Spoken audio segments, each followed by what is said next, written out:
Donc, au président. Qu'est-ce que tu fais là?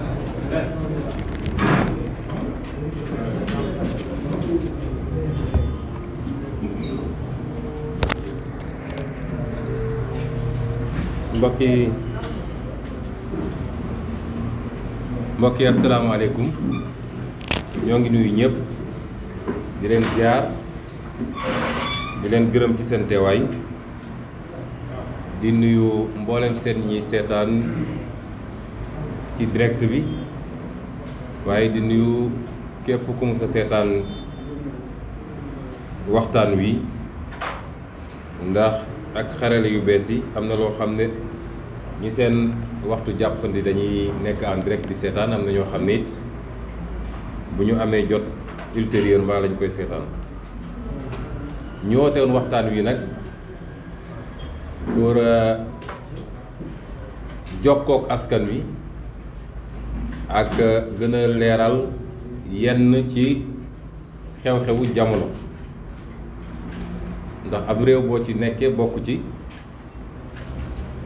bokk ci ñi yàlla nattu jox la cër ngay wax ñu lay dégg waaye yemul foofu rekk yàlla nattu la ci ñoo xam ne saa suñu waxee wax ji jur débat national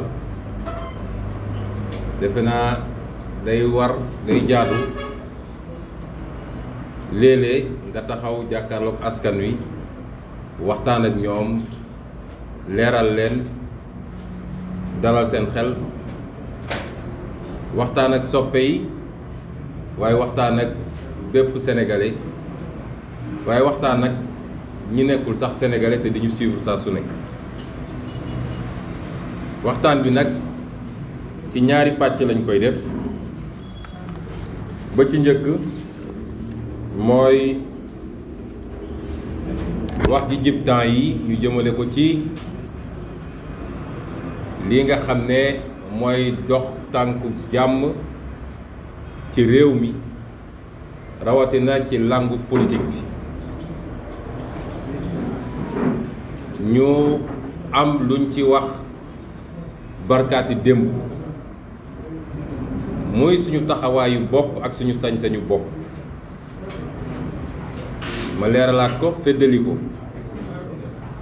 waxuma ci turub kuréel su ma waxee kuréel nag waxuma parti gi ma bokk muy Pastef ndax am naa sañ-sañu wax ci turu Pastef waaye dama bëgg wax ni waxuma ci turu coalition bi ñu bokkal yépp muy Yewwi Askan Wi coalition boobu dina fësal lan mooy position am ci mbir moomu defe naa ci loo xam ne yàggatul dama wax ci sama turu bopp ak sama turu kuréel donte li may wax nag mënul waroo torop ak li nga xam ne moom la coalition bi di wax walla moom lay xalaat ma wax ko fi ma ko waxee wax ko it ni ma ko waxee yàlla may ñu it lañ ca bëggoon am nañ ko ci ndax andi na li tubaab di wax débat national ubbi na bëtu sénégalais yépp ci mbir mi ndax balaa ñu ciy àddu laata ma ciy àddu man mii defe naa ñi xamoon la jëm ci wax jooju bariwut walla bu ñu ko xamee it joxuñu ko woon boobu solo kon ñuy sant yàlla la taxoon ñu wax ko nag mooy jàpp nañ ni dafa jot ñu wax ci taxawaay tey bii nag damay wax ni sama kàddu jëmalewuma ko ci ñu am péete ba noppi parce que Sénégal dafa am nu mu bindoo dafa am ñoo xam ne dañoo féete far te seen droit la ak motivation bu tax ñu far fa ñu far ñooñu mënoo wax ba mu dugg seen nopp ñooñu waxuma ak ñoom sama wax jëmalewuma ko ci ñi nga xam ne loo yëkkati jàpp nañ ñi ñoo ko gën a xam ñépp te doo leen gis mukk nag xeex taxaw ba ñu xeex waaye ñoo xam lépp ñooñu waxuma ak ñoom. sama wax jëmale ma ko it ñoo xam ne saa suñu yëkkatee dara lañ cay séenu ci suuf ak lañ la leen ciy jox moo tax ñu yëkkati ko ñooñu taxuñu maa wax. ñii ma lim ñépp nag yàlla def na as toq la ci Sénégal minorité la boo xam ne lu tuuti la ndax Sénégal léeg-léeg dara am fi ñenn ñi rek ñoo koy yor nekk ci rajo yi ci télé yi di mbër mbëri ba nga foog ni Sénégal a ngi tas waaye boo génnoon léegi dugg ci askan wi xam na loolu ñu toog foofu di ko wax ak li ne ci askan wi sore naw ak wuute na. ñi nga xam ne lii moo leen di dundal yàkkam suyuñ lu dul ñëwee Sonko wax na pour ñu tëpp nag ñii di bind ñii di wax ñii di tërërëri ñooñu tax ñu may wax. ñi tax may wax mooy askan wi yow askan wi yow laay waxal ndax yaa ma ñor yow askan wi nga xam ne la ca ëpp ci yow amul féete lu dul di xool fu dëgg ne nga taxaw fa yow laa waxal. yow askan wi nga xam ni doonte ñoom ña nga yor seeni télé yor seeni rajo yor seeni journal bés bu ne ñu fexe nu ñuy rëbëtee sa xel ci ay wax yoo xam ne lalawul ci dëgg te teewut nag la nga xam yaa ngi ko xam fa nga jàpp yaa ngi fa jàpp yow askan boobu laay waxal. yow transporteur bi chauffeur de taxi bi yow mi ne gare routière yow étudiant bi yow fonctionnaire bi toog bureau di liggéey mu xam ci privé moo xam ci public yow enseignant bi yow mareyeur bi yow sëriñ bi yow kilifa diine gi yow sëriñu daara gi yow sëriñu jàngu bi bépp xeetu sénégalais ak foo bokk boo ci génnee minorité bi nga xam ne ñoo ŋànk Sénégal di wax suba ak ngoon guddeeg bëccëg yow moomu laay waxal. di waxtaan goo xam ne dama bëgg ñu waxtaan ko te mu lalu ci dëgg dong nag ndax dañoo wax violence dañoo wax fitna dañoo wax kuy jóg di dal ca moroomam te amul benn lay bu mu mën a lay ba tax mu def ko dañoo wax borom yat wuy dóore loolu la ñuy wax violence. ñu bëgg nag su ñuy wax lu mel noonu keroog dama wax ab baat defe na am na ñu mu naqari waaye saaga tax mu ci woon jóg xasti tax mu ci woon jóg waaye ki nga xam ne day gis dëgg mu ne fàng mu xam ne lii dëgg la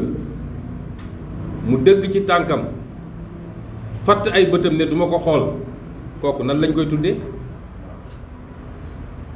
kon Sénégal dafa di réew moo xam ne wax fi dëgg dafa jafe ndax saa yoo ko waxee ñu ne def ñoo saaga. yàlla ci boppam ci téere bi wax na ne ñii duñu waxkatu dëgg soo koy wax soo ko doon tekki sax ci làkk bañ ko waxee dafa ne ñii ay fenkat lañu yàlla wax na ko ci téere bi te yàlla ñu gën a ëpp moo ñu ëpp sutura moo ñu ëpp yar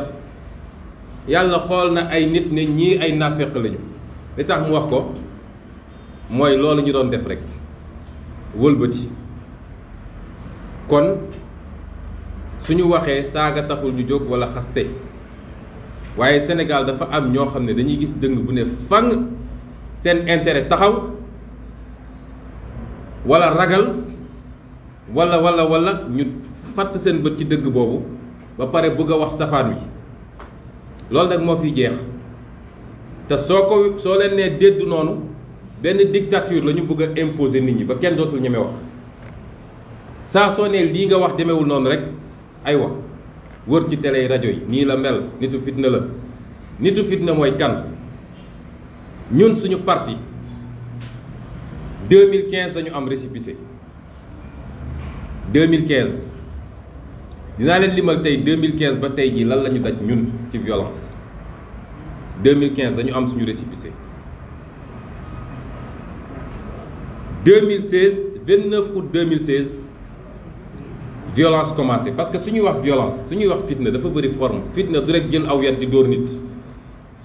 waaye fitna saaga nit mi ngi ci fitna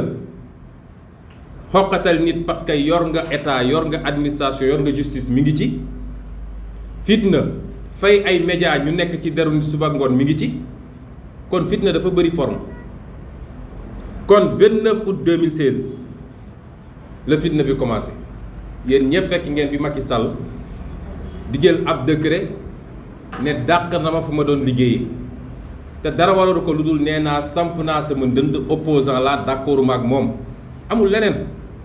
duñ la musa ne Ousmane Sonko sàcc na te nekkoon naa foo xam ne su ma bëggoon mun naa am lu ne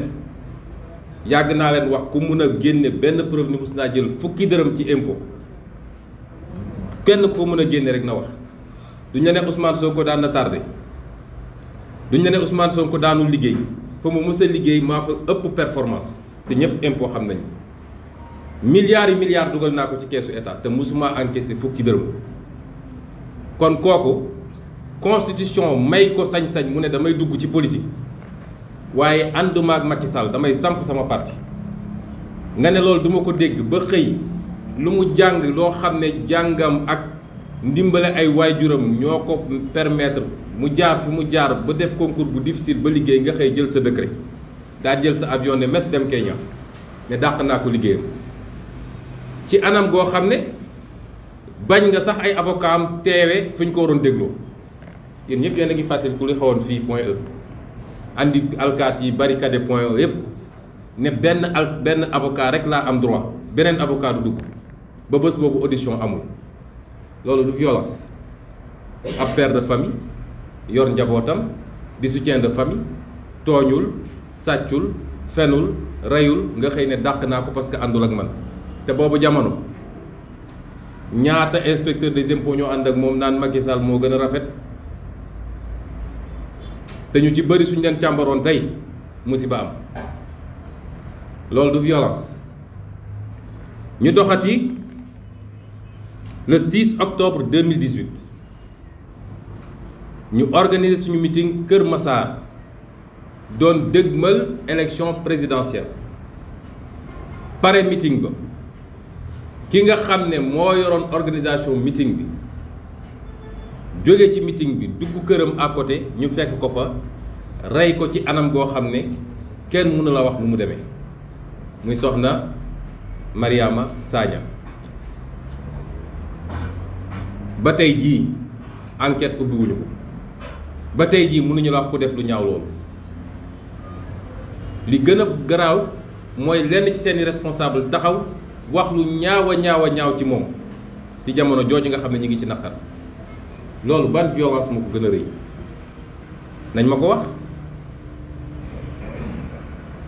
ba tey jii moomu soxna Mariama Sagna ñetti bant yi mu fi bàyyi ñun ñii ñooy fay seeni njàng ñoo leen di toppatoo lu ñu mun ñoo koy def est-ce que mus ngeen dégg Macky Sall mu condamné violence est-ce que mus ngeen gis ay samba mboyam dal ci ñun mu génn ne condamné naa ko musul am doo ko mus a dégg parce que moo leen yebal léegi ñoom ñëpp dem nañu ba waxkat yi bindkat yi saagakat yi dóorekat yi ñëpp jàpp nañ ni pour nga am code ci Macky Sall saagal Ousmane Sonko wala nga dóor ko soo demee mu wala félicité la encouragé la ñu toogaat tuuti ñu attaqué suñuy militant Ziguinchor dem ba dugg sama kër waayjur dem di fa nangu ay fiche de parrainage loolu octobre 2018 ba tey la diggante bi ñuy faat Mariama Sagna ak bu ñuy def loolu daanaka juróomi fan moo ci dox loolu du violence ñu doxati tuuti le 23 janvier yéen a ngi fàttaliku ñu ngi woon ci campagne électorale bi avant ñuy dugg ci ab campagne électorale bi bu mu desee ay 10 jours la ñu ñëw suñu siège bi nekkoon Yoff fii yónni fa ay Samba Boy guddi kii nga xam ne tey mooy xëccoo mairie Dakar de dafa bëgg a nekk mairie Dakar te di ministre yónni fa ay Samba Boy ñu dugg ci biir toj ordinateur ya toj bagage yi fa nekk gaañ xale yi fa nekkoon ñu déposé plainte fii gendarmerie Foire gendarmerie identifié ñi ko def waaye ñu leen teg leen mbir mi ci suuf ba tey jii fa la mbir mi jaare noonu loolu du violence ñu subir ko. ñu doxati tuuti Ndar le 4 février daanaka ñaari fan après coalition bi moom Goro président organisé benn attaque contre suñuy militants fële ca Ndar ñu gaañ fa ñu bëree bëri ñi ñu damm seen loxo ñi ñu damm seen tànk ba tey jii déposé nañu plainte def nañu lépp fa la jaare tàbbi géej loolu du violence. Le 10 février toujours ci campagne bi ñu organiser ab piège bi ñu demee bi ma demee Mbour di campagne ñu organiser ne du ma dugg tefes daal jël ay oto baare foofu jël ay Samba Boy ñu ñëw attaqué sama convoi loolu violence la. ñu jógee foofu ci même bés ba war a fanaani Fatick ba ñuy dugg Fatick lañ ñu fa attaqué. dóor ci ñu bëree bëri gaañ ci ñu bëri ba tey jii am nañ kenn koo xam ne au moins weer wu ne dinañ ko andi Dakaaru pour ay rééducation yu muy def ci ay tànkam loolu mi ngi fi yàggu fi loolu du ay violence contre Pastef. Le 18 février 2019 Mountaga Sy DG APIX daal di recruter ay Samba Boy ba may romb Aéré Lao ñu attaqué ñu sànni xeer créé fa problème boo xam ne kenn xamul nu mu toll. loolu it li may wax ni yëpp nag ku dugg Google tapé léegi gis ko ndax internet au moins comme censure bi bëri na fii comme censure bi bëri na ci dëkk bi waaye internet moom au moins mën nañu am lenn ci seeni média de mais internet bi kenn moomu ko moo tax suñu jógee naan xale yi dañuy saaga ci internet bi xale yi déedéet. violence bi ñuy daj ñun ci média yu bëree bëri ci réew mi violence boobu moo gën a fort fuuf réponse yi nga xam ne moom la xale yi di am encouragé wu ma ko facilité ma ko waaye outil boobu la ñu am xool leen télé yi xool leen rajo yi lundi ba dimanche am Ousmane Sonko andil Ousmane Sonko ku ga dàq mën a saaga Ousmane Sonko rek la ñuy tàllal micro ne ko demal saaga loolu moo fi xew. kon te li may wax ni Sénégalais nañ ci bàyyi xel nag dañuy suivre rek parce que fii kenn gumbaatu fi ku foog ni jël ay milliards jox ko ay patron de média am na média yu baax am na média yu jub la ëpp ci journalistes yi ñu ngay def seen liggéey correctement waaye xam nañu système bi nu muy fonctionner ku foog ni nag noonu nga mën a régler problème bi da ngay nax sa bopp. jamono ji jamono clic la ñun sonn ñu ci te plus ñuy wax plus barke bi di yokk plus bayre bi di yokk ñu ngi sant yàlla ndax su doon looloy détruire nit détruire nañ ma bu yàgg dañuy wax fii ci campagne bi balaa ñuy dugg campagne bi naan ay russe ko jox xaalis ay xam nga ay société britannique moo ko jox ay milliards ak lu ne ñu wax ko fi sos yooyu yëpp yàqaluñu dara ñoo ngi dox suñu dox. dictature bi ñu bëgg a imposer fii defe naa dina jafe de ci ñoom ñu ñëwaat ma tëb yu bëree bi ñu ñëw ci 2021 bi mois de mars 2021 mois de mars ci ay tappale ak ay caaxaan ay complot moom Macky Sall mënoon na ko arrêté waaye wax na ñëpp ni jekku naa ko loolu la gëmoon je le tiens fi mu mujjee ci moom xam na ko ñu def seeni tappale citoyen bu jógee këram war a dem tribunal yow am nga sañ-sañ ne ko yoon bii ngay jaar forcé te defaat nañ ko barki dem ku ñu convoqué kay suñu la nee 9h fexeel ba 9h fekk la fa est-ce que day xëy 6h du matin dem Pikine dem Guédiawaye doog a ñëw loolu yoram sa yoon newu ci. ñu créé fi ay violence yoo xam ne gaañ na nit ñu bëri loolu ci xeetu violence yi la diggante février ba mars yéen ñëpp gis ngeen ni ñu defoon sama kër char de combat fii char de combat fële mu mel ni Hitler la ñuy surveiller amoo sañ-sañu génn traumatiser sa famille traumatiser sa waa kër say doom suñuy génn di jàngi sax dañuy tiit loolu lan moo ko ëpp ci xeetu violence ñu ñëw daal di utiliser violence aveugle ñëpp gis nañu Macky Sall dem recruter ay Samba Boy siège APR lañu newoon ak siège PS vidéo yaa ngi fi ñëpp gis nañ ko jox leen ay fetal ñu génn di tiire ci xale yi ba fukk ak ñeenti bakkan rot ci lan moo ëpp loolu ci violence loolu du violence loolu du fitna loolu du loraange bu ñu teg nit ñi Macky Sall mooy le président le plus violent bi Sénégal musa am fukki bakkan ak ñeent rot na ci ñaata nit ci blessé bi ñu paree ba léegi bañ na ne du recevoir mbokki ñi seen bakkan rot bañ na ne du leen indemniser ña ca gaañu ñun ñii ñoo leen di faj ba tey dañoo jël ab kër fii Wakaam dugal leen foofu di leen faj ñii ñu ngi ci rééducation ñii ñu ngi ci ay situation yu métti ñii dañoo tétraplégique weer wu nekk nañ ci def lu mu tuuti million ak genn wàll ci di leen faj Macky Sall ne yoonam new ci du leen recevoir du recevoir seen i mbokk du indemniser ñi seen bakkan faatu mais loolu lan moo ko gën a rëy ci violence te pourtant bi ñu nee ab militantam faat nañ ko ci loo xam ne du violence bu ñu xam politique assassinat la dafa dem indemniser même ñi mu àndal ñi ñu dàqoon assemblée bi mu nekkee nguur dafa ñëm indemniser leen ñii seen bakkan rot mu ne du ci joxe fukki dërëm te du recevoir seen waajur loolu est-ce que am na lu ko ëpp ci violence est-ce que am na kon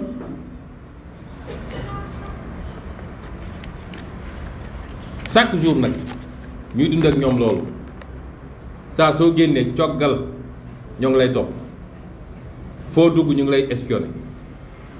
sa kër dañ koy surveiller sa njaboot dañ koy surveiller say doom dañ koy surveiller loolu du violence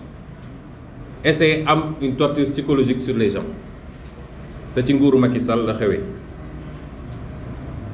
le 25 juin 2021 yéen ñëpp seetaan ngeen fii bañ may attaqué assemblée nationale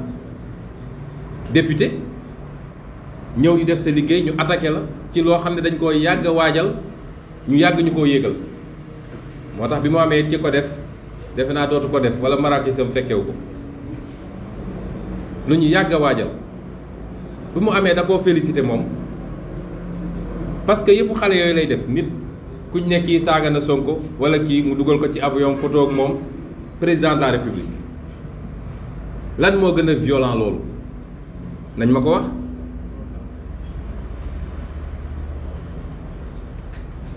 ak yeneen yoo xam ne 31 octobre bii weesu wala 15 octobre gis ngeen ba ñu may attaqué Ziguinchor te ki ko def moo ko may fit ndax moo dajale ay ndawam mooy yenn ndaw yi ngay gis rek mu caamu yooyu nekk ci télé yi di wax ne leen kii seen masse yéen a war a xeex ak moom yéen a koy attaqué parce que ñoom lu ñu def ak lu ñu reñoo ñu yëg ko moo tax nga gis ñenn ñi di jaay fit ñaari fan ñett yu ne ñu ne ci télé bi di saaga seen wax yëpp nag saaga la amul leneen moom Macky Sall moo leen ngemb moo leen may fit waay su ma demee sama dëkk waa UNACOIS invité ma ñu war a waxtaan ci économie locale bi nit nekk fii du ma fi dugg ba tax nga dem yenn sa gàngoor ñëw di ñu attaqué est-ce que dégg ngeen Macky Sall condamné violence yooyu mus ngeen ko dégg mu ne je condamne l'attaque qui a été perpétrée contre Ousmane Sonko à tel endroit kan moo ko fi mus a dégg musul am su paree taxaw ne parce que moom xam nga li suñu différence man lu may def dama koy assumer man du ma mii kër du ma ay nit ne leen dem leen saagal ma dem leen dóoral ma taxawee ne loolu mooy suñu wute su ma bëggoon dóor ñëpp dinañ xam ni may dóor waaye man du ma dóor kat du ma saaga kat yarewuñ ma ci loolu xamuma loolu moo tax suñu papa yeeg suñu yaay yéen laay waxal ndax léeg-léeg nga dégg ñu naan waaw diw dafa yaroog nangam nangam gis nga diw dañ koy natt ci ay jëfam duñ ko natt si suy wax ndax day wax waxu ku sedd ak waxu kàkkataar ak déedéet jëf la ñuy natt. attaque boobu am na 15 octobre 31 octobre ñu delloowaat attaque ba tey ca Ziguinchor loolu noo ko mën a tuddee su ma ci yokkee nag jàpp yi ñuy jàpp ci loo xam ne amul benn fondement te saa suñu jàppee nag njëkk nañu génne alkaati yi ba ay nit gaañu ci te lii ma wax mooy li nga xam ne concerné na Pastef kese nee naa violence verbale yi du ma ci wax te nag moo gën a mën a yee fitna parce que fii ku nekk da nga am njaboot am na yoo xam ne mënoon nañ ko régler neneen waaye ñun ñoo toppul yoon boobu téye nit ñi toog xam ni foo xam ne yonent yi mucc ñu ci nit ñu baax ñi mucc ñu ci ñun mënuñ cee mucc li ma wax keroog nag tànk mi ngi ci ay saaga wax ju ñaaw loolu tàq day dem waaye nag yëkkati ay yat ak ay ngànnaay dem dóor ay nit keroog Ziguinchor suñu gaawuloon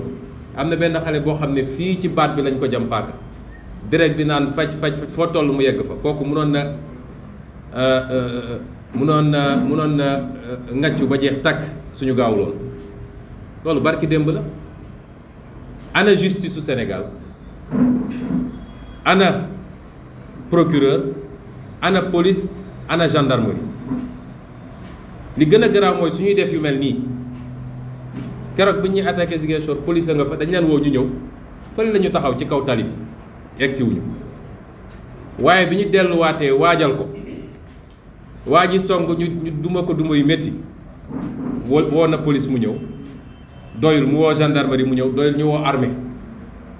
ñu ñëw ak seeni mété loolu yéen ñëpp gis ngeen ko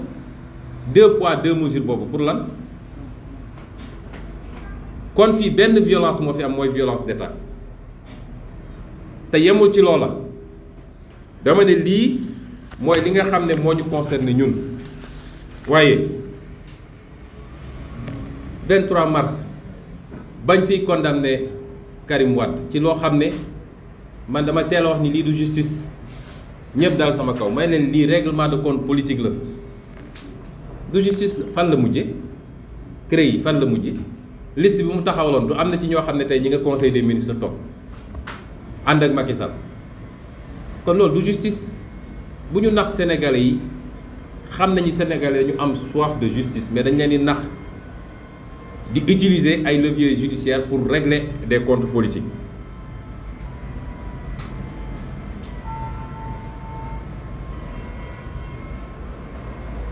yeneen injustice yi gis neen li ñu fi def Khalifa Ababacar Sall ñépp a ko gis te ñépp xam nañu jaaduwut dara tax ko woon jóg lu dul briser un homme yàq ko tere ko mun a poursuivre sa carrière politique ñépp toog di seetaan loolu yàggul moom it ak yeneen yoo xam ne ñaata yoon lañ fi jàpp activistes yi parce que dañu war a def marche parce que dañu def benn post ci Facebook nga jàpp leen pamti leen rëpp ci kaso bi boobu jamono ñii nga xam ne dañoo randal alalu réew mi ay rapport am Cour des comptes OFNAC leen nga téye leen làq leen sa gannaaw loolu du violence parce que première violence mooy injustice ku ànd ak man lu la neex def ku àndul ak man boo deful sax ma fenkal la loo def loolu mooy injustice te loolu mooy première source de violence liste bi gudd na te dinañ ko publier waaye li ma doon bañ rek mooy mu jël conférence bi yëpp. ma laaj nag bi ma waxee lii ba noppi ma laaj est-ce que fii ci salle bi est-ce que ci Sénégal ba mu daj kenn mun na génne benn acte de violence boo xam ne dafa jóge ci ñun dem ci ñoom dañ ma ko génneel. kan moomu mun a ne mus na gis waa Pastef wala waa opposition dal ci kaw waa kër Macky Sall fekk leen ñuy meeting ñu dal seen kaw wala fekk leen ñuy def seen caravane ñu dal seen kaw wala kan moo ko fi mun a génne amul te du mus a am. kon lan moo andi wax ji yëpp imma ñeme na nit ñi ñeme na li ñuy def dañuy dem jàpp ci loxo Macky Sall ne ko yow yaa nekkul ci dëgg yar bi nga yor di dóor nit ñi teg ko ci suuf suñ ko ñemewul nag nañu dem toog bàyyi nit ñi ñu régler seen problème parce que tamit ñun ñëpp ay jullit lañu. alquran bi ñu gëm moom ci boppam lan la ñu sant bu dee ñaari groupe tongoo nañu sama alwa soriwul nag sama sëriñ sama xarit sëñ Al Amin si li may wax peut-être moom ma ko gën a xam waaye alquran da ko wax ci sourate Hujurat bu dee ñaari groupe tongoo nañu verset 9 na ngeen essayer rafetal seen diggante waaye nag bu amee benn groupe bu beew bañ continuer moom ci tooñ bi ak ci dóore bi yéen ñëpp na ngeen ànd xeex ak moom ba xelam dellu ngeen doog a rafetalaat diggante bi yàlla moo ñu gën a màndu nit ñi dañoo ragal Macky Sall wala lan yàlla xam na ni lii fi am yëpp su doon am na benn bu jógee ci opposition benn bu jógee ci Ousmane Sonko kon dootuma xaj ci dëkk bi dootuma fi xaj mais lan moo waral ne Sénégal bu nit yoree nguur lu ko neex mu def te kenn du ko wax ba pare ne waa opposition banque leen seen yoxo rek te toog muñ lan moo waral ñu jàpp ni fii Afrique rawatina Sénégal ku nekk opposition rek yow da nga war a nekk benn souffre-douleur mooy dañuy sax soo ne opposant la waajal de di nga dem kaso lan moo ko waral pourquoi xanaa tubaab yi ñoo ñu gën a bëgg seen bopp tubaab nit mën a opposé subaak ngoon et cetera mu am ay règles démocratiques te kenn du toog naan kii dañ ko war a tëj kaso Sénégal boo ne opposant la rek li ñuy njëkk a xalaat mbaa waajal nga sa bopp dinañ la dóor de dinañ la yóbbu kaso de pourquoi opposition crime la wala lan la nañ wax ci ban charte réew mi lañ ne opposition crime la ba kuy opposé rek da nga war a dem kaso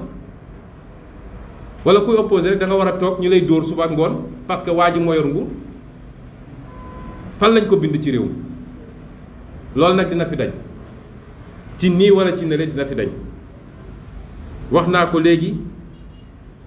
Macky Sall ci la ñu am ci président moo ci gën a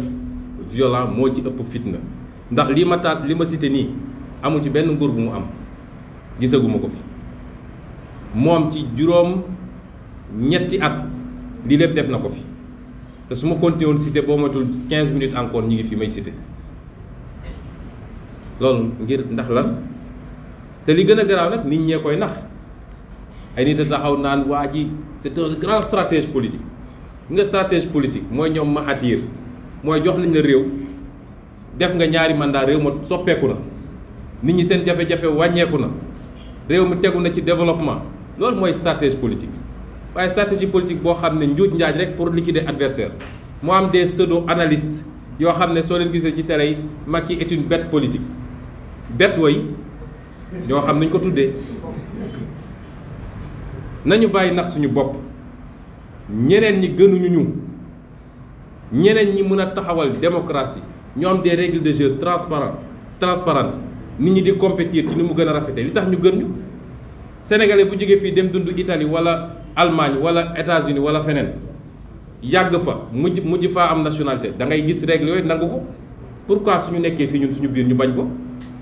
loolu ñàkk sa bëgg sa bopp weesul lool Macky Sall doonul réew mi te gënul kenn fi ci fépp fu ñuy nattee nag ngëneel gënu fi kenn kon loolu il faut mu jeex may wax nag ni ñun duñu nitu fitna. suñ doon nitu fitna keroog ci mois de mars bi xam ngeen ni kon heure bi demee na neneen ndax moom bu muy dem làqatu ci rolalam ñemeetul génn kilifa yi buñ ñu nee lii lañ leen sant defee nañ ko noonu. nitu fitna du def loolu. dañuy dégg dafa fekk ñu nekk ñu njëkk a mën a jàmmarloog Macky Sall ak ay injustice am ndax def na ko ñeneen ak ñeneen peut-être conditions yi dajewul woon pour ñooñu mën a jàmmarloog moom te loolu duñ ci teggi suñu tànk tey duñ ci teggi suñu tànk ëllëg. dama koy wax mu leer nañ duñu dóor kenn du ko mës a gis duñu xas kenn duñu yebal kenn fenn waaye dootuñu nangu ku yor ay gànnaayam di ñu dóor. ma wax ko mu leer nañ. mu des nag léegi ñaar ba ñett ci ay wax yu ñuy dégg ma bëgg yow askan wi laay waxal ma leeral ko. léeg-léeg ñu ne waaw moom li mu wax respecté wul marabu yi respecté wul kilifa diine yi su doon ñi respecté wul kilifa diine yëpp ni man la ñu mel kon de léegi ñàkk respecté kilifa diine jeex ci réew mi waaye nag dinaa wax lenn tey mu leer toll nañu ci réew muy foo xam ne bu dee boo génnee taxaw ñëpp daw si boo waxee ñëpp déglu ay junni di topp la ànd ak yow yaakaar ci la ngay def man soxlawuma intermédiaire sama diggante ak kilifa diine yi parce que loolu moo fi am ku nekk day jóg taxaw ne moom mi ngi wax ci turu kilifa diine yi bu ma kilifa diine soxlawee su ma woowee ma taal sa moto wuy ji ko bu ma yónnee ndaw ma déglu ko man bu ma ko soxlee dinaa yónnee demander audience bu ma ko mayee ma taal sa moto dem wax ak moom waaye man maay wax ci turu kilifa diine bés bu ne nga gis ko nit su buggee def dara ne dajal nañ kilifa diine yëpp wax nañoo ak ñoom bu ko defee ku ne man lii ànduma ci ñu ne dafa waroog kilifa diine yi loolu man kenn du ma ci dugal de jàpp leen ñi fi ñu toll ci réew mi keroog ba ñu tollee fi ñu toll réew mi mel ni mu mel kilifa diine yi dañoo yebal ci ñun ñu toog déglu leen ñu ñaan ñu li ñuy ñaan ñu nangu ko jàpp naa ni diggante bi noonu la war a demee muy benn. ñaareel bi léeg-léeg bu dara amee comme ñoom dañoo ñeme te ragal buur communication bi mooy fexe ba ne ñoom ñëpp la ñuy boole ñoom ñëpp benn lañ loolu il faut mu jeex fi ku amul courage keroog bi li am Ziguinchor amee ay nit taxaw def déclaration ñëpp gis ko ne ñun ñoo ko attaqué parce que duñu d'accord mu ñëw fi nit bu ne société civile la bokk dem ci ëllëg sa émission ne ñoom ak ñoom la ñoom ñëpp on les renvoie dos à dos loolu ñàkk màndu weesuwul loolu. ñetteel bi léeg-léeg ñu ne ñoom ñëpp ay dañoo yor seen i milice ñoom ñëpp dañoo yor seen i nervi loolu it ci ñàkk màndu la bokk. man de am naa sécurité waaye sama sécurité du ko ñuy yebal ne ko demal fekk ñële dóor leen sama sécurité pour aar ma man la weesuwul loolu. la différence entre garde rapproché ak nervi mooy nervi da ngay recruter ay nit jox leen ay gànnaay ne leen dem leen tas mbootaay bële dem leen taal kër jàmbur dem leen songu manifestant yi loolu ñun amuñu ko ñun sécurité la ñu am ñun la ñuy àndal fu ñu dem bu loraange war a jógee fële dal suñu ko ñu fexe ba fenk ko lu foofu la yem. kon lii ñuy essayer nërmal xelu sénégalais pour gëmloo ni ñun ñu ngi waajal am nañu armée yor nañu lii nañ ko bàyyi nañuy wax dëgg te yem ci ku mënul wax dëgg nag na nga maanu. mu des nag lii nga xam ne initiative bi la ñu ne charte la ñu bëgg a signer may wax ni respecté naa trop ñi jël initiative bi trop sax. ndax mois de février dañu ñëwoon sama kër ma dalal leen sama sëriñ Al Amin ak ñeneen ñi mu àndal yépp maa ngi leen di nuyu bi ñu ñëwee maa leen dalal mu fekk fa Bassirou Diomaye Faye ak maître Ciré Clédor Ly bañ leen dégloo ba pare dama leen ni tànk yi ngeen di dox yéen ban garantie ngeen am ak ban gëdd ngeen am ci Macky Sall ba mu leer ni tey bu ngeen waxee ak moom dina leen may nopp muy benn ndax su dee ay xalif généraux ñooy wax ak moom dégluwu leen dina ma jaaxal torop mu déglu keneen may leen ñaareel bi est-ce que bu dee leer na leen ni Macky Sall moo nekkul ci dëgg est-ce que am ngeen sañ-sañ taxaw publiquement ne Macky Sall nekkul ci dëgg parce que loolu mooy ku bëgg a defar buñ ma ne nag non comme président la ñun ci biir lañ ci ruq lañ koy wax déedéet parce que opinion bi dafa soxla xam bu ngeen waxee ak moom ci suuf mu të bañ a bàyyi ndax di ngeen génn publiquement ne ah waa ji de moom moo nekkul ci yoon muy ay laaj yu ma laajoon awma ci tontu waaye gis naa ni mu demee ñu nangul leen lool nag parce que keroog le 8 mars daanaka ñoom ak docteur Cheikh Tidiane Dièye ñoo yendu suba ba ngoon jot préfet di woote tout le temps fa ngeen toll nañu def déclaration nañu woo xale ñu génn ñu dellu seen kër boobu waa ji mu woon ci rollal ba bés boobu ñu nangul leen ko kon ñooñu jox nañ leen cër waaye la may laaj mooy diggante 8 mars ak léegi ñoom fan la ñu nekkoon ndax bañ a sowee Macky Sall ba mu dem toogaat teguñu ci 20 jours mu dem fii Diamniadio tëkkuñu ñun ñëpp ne li fi amoon dootu fi am dinañ gis man maay kan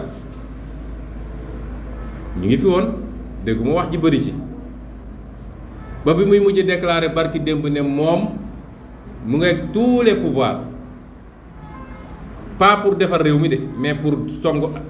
ay adversaire politique am ci diggante bi bañ ñuy attaqué assemblée nationale attaqué ñu ñaari yoon Casamance fan la ñu ne woon parce que tam sooy def médiation mbir mi da nga koy topp ñaareel bi charte bi lan la mën a garantir loo xam ne constitution réew mi ak loi yi mënu koo régler parce que violence constitution bi da koo réglementé loi yi réglementé ko ñu am une justice pour régler ça wax dëgg yàlla ñaata plainte la ñu déposé après des violences justice bi faalewuñu ñaata plainte ñaata la ñu dugal ci tiroir yi tëj ko lànk ne duñ ci wax kooku nag su dee loolu mënuñu koo régler foofu nga foo ne ab charte boo xam ne amul benn force exécutoire mooy tënkul kenn foog nga ni charte boobu mën na régler problème ñetteel bi ñun duñu nangu ku ñu tëj en tout cas man du ma nangu ku ma tëj parce que signature dafa diis soo signé ba pare ki yor nguur gi moom lu ko neex mu def te kenn du ko wax dara mais yow bis boo yëngatoo ñu ne yaa signé woon bu daloon sa kaw sax nga yëngatu ñu ne yaa signé woon charte bi bu ñu wëlbatee élection yi nga jóg ne du fi amee ñu ne yaa signé woon loolu mooy danger bi nekk ci signature yooyu su dee ki lay signaloo amul benn jumtukaay benn kilifteef pour ñaar ñi muy signaloo mu mun leen tënk ci loolu ñu signé loolu mooy danger signature bi ñetteel bi nee nañu charte la ñu bëgg mais charte am na ba pare nañu waxaat wax ji bu leen fàtte ni woote nañ fi ñaari yoon dialogue national ana dialogue national boobu keroog mois de mars ba ñuy waxtaan ak kilifa yi sëñ Bass Porokhane maa ngi koy nuyu di ko ziyaare ñëw ñu waxtaan sëñ Mountakha Mbacké yàlla na fi yàgg te wër yónni ko bi mu ñëwee ñu waxtaan dañoo déggoo ni ne ko lépp dinañ ko teg ci suuf ndigal la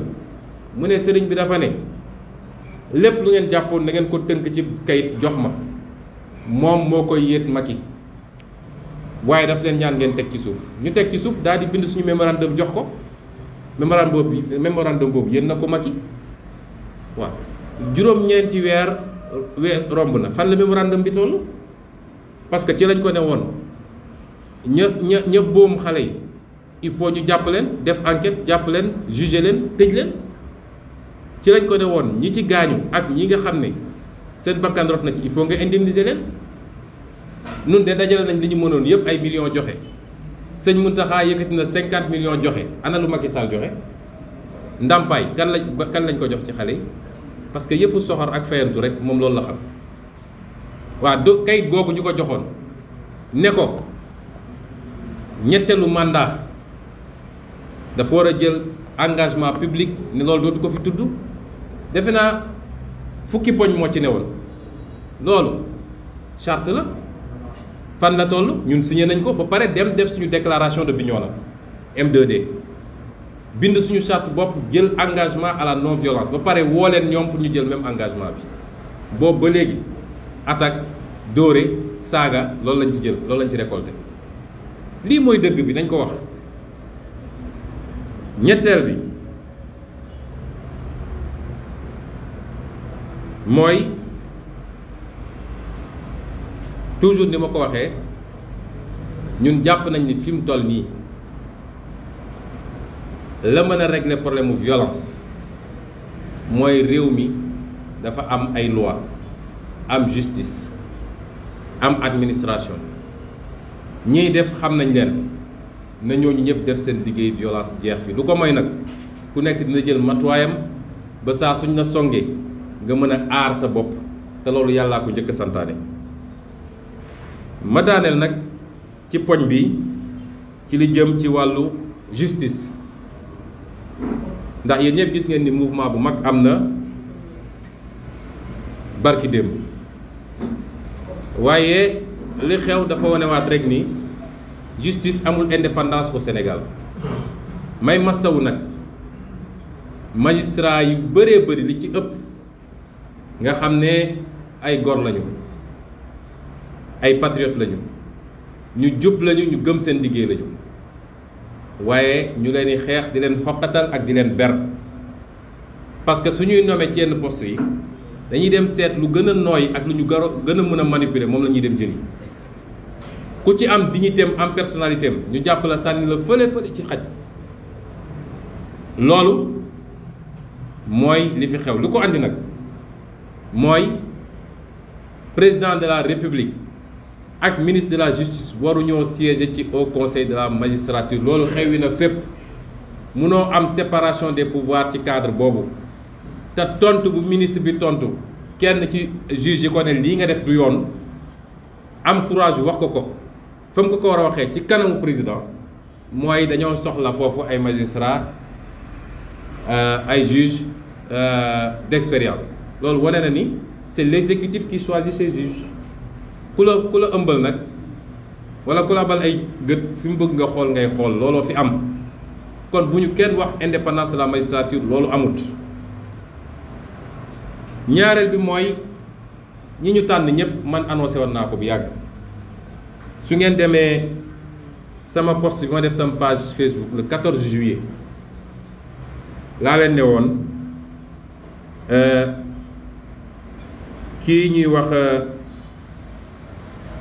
Amady Diouf la ñuy yóbbu procureur loolu tax dossier 94 milliards yi nga xam ne mi ngi woon ci kaw taabalam mu gaawantu def ko classement sans suite ci loo xam ne du dëgg ndax ba mu koy def boobu jamono chambre civile tribunal hors classe de Dakar jël na décision ba dëggal ma ba ne nañu delloo famille Thiandoum intégralité titre bi loolu nag suñ ko waxee mooy 94 milliards yi ñu jox jàmbur xaalis bu ñu sàcc la xaalisu réew mi la bu ñu jox ay nit ci loo xam ne moomuñu ko ab juge ni muy gisee loolu nekk chambre d'accusation gaawantu ne maa ngi koy classé sans suite te lan la wax li tax mu classé ko sans suite weddiwul ni càcc gi am na de mais nee na kii yooxu wëpp sàcc yi du moom moo war a yooxu wëpp sàcc yi masalan sàcc dugg na cib kër dajji ko porfor bàyyi ji di daw doom ji gis ko ne wëpp sàcc yi gars yi ne noonu du doom jee war a wax Baye jee war a wax loolu ab magistrat dina ko wax.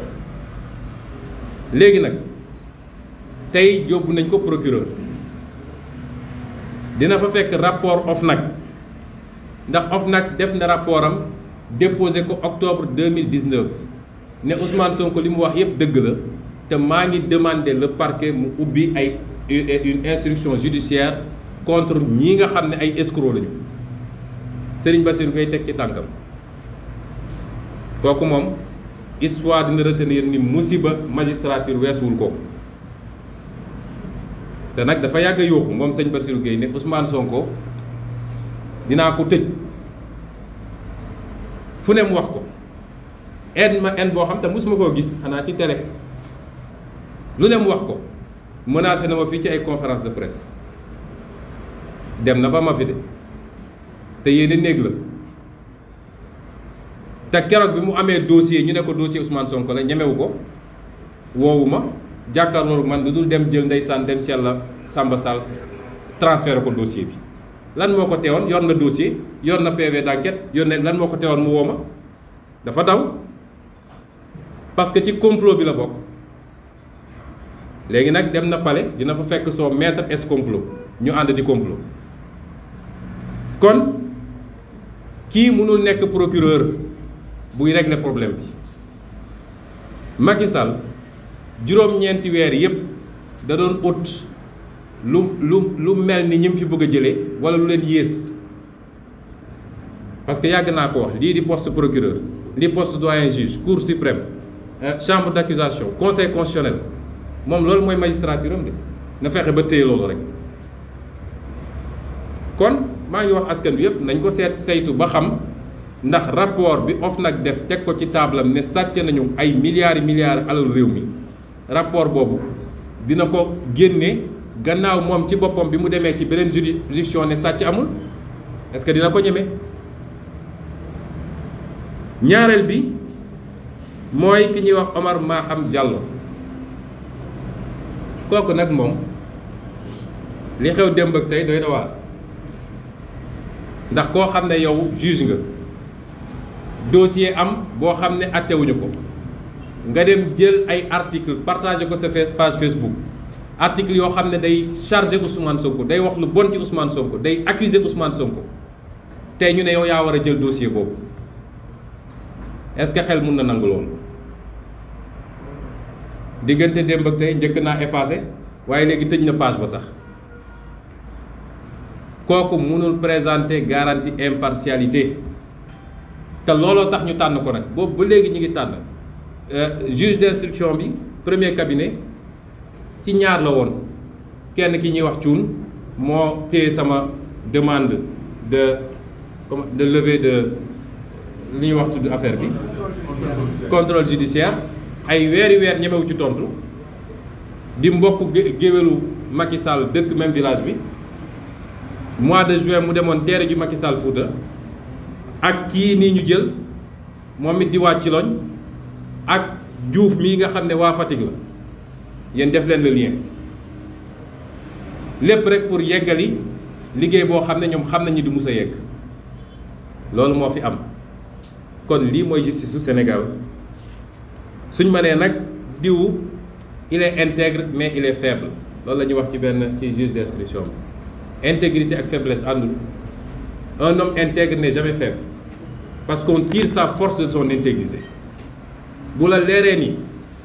amoo dara looy ragal sàccoo fenoo jëlooloo moomut man gisuma looy ragal loolu mënul ne kon lii laa bëggoon wax ci lu mujj naa gudd sax di wax nag ni ñun page bi tourné nañ ko parce que divertissement la tourné naa ko li ma ci waroon wax naa ko samay position ku ci ànd wasalaam ku ci àndul respecté naa sa avis parce que loolu mooy démocratie waaye tourné naa page bi fan yi di ñëw bu soobee yàlla dinañu génne livre bi ñu doon bind ci lan mooy suñu gis-gis ci décentralisation parce que ñun loolu la ñu xamee ci politique ñun xalaat bind ak wax luy defar ak luy yokk réew mi la ñu xam bi ñu gisee ni loolu la ñu andi ci politique te nit nag noo ñu bañ xam nga ni suñu dugg politique ak léegi am na lu ñu amélioré ci débat public bi la ñu ne nag nañu fexe ba kase loolu moo andi li ngay gis ni yépp waaye ñun kenn mënuñoo détourner dama jàpp ni un homme politique day xalaat di bind di proposer diggante 2016 ak léegi defe naa génn nañu ñaari téere ci fan yi di ñëw incha allah dinañu génne ñetteel bi nga xam ne lii nga xam ne mooy suñu modèle décentralisation baaxul te du jëmale réew mi kanam dinañu proposer sénégalais yi suñu modèle bi ñu gis ñun. ñaareel bi candidat laa nag ca Ziguinchor waaye programme bi may bind du programme bu Ziguinchor parce que man dama am approche u pôle régional programme mu Casamance naturel bépp laay bind dem def atelier proposé ko waa Casamance.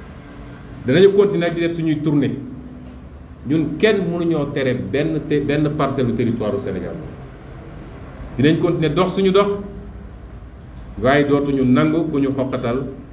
loolu laay wax pour tëjee parti boobu. bi mujjee nag mooy wax ji bëri na ci mbirum sécurité lenn ñi di wax nag weddiwuma ko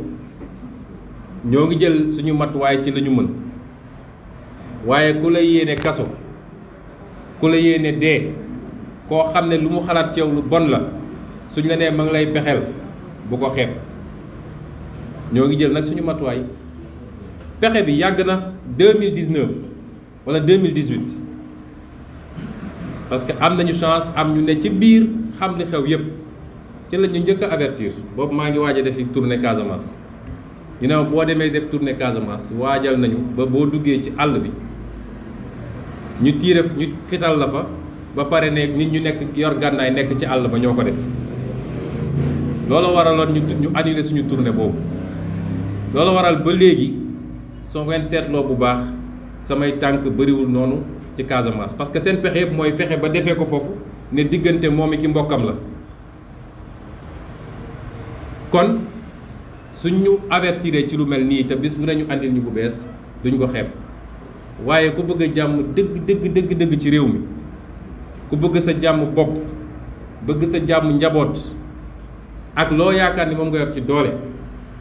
bu la dara dugal ci yenn yi loolu rek laa ciy wax maa ngi leen di gërëm di leen sant ci déglu bi. Je résume rapidement en français. Nous avons souhaité tenir cette conférence de presse pour parler au peuple sénégalais.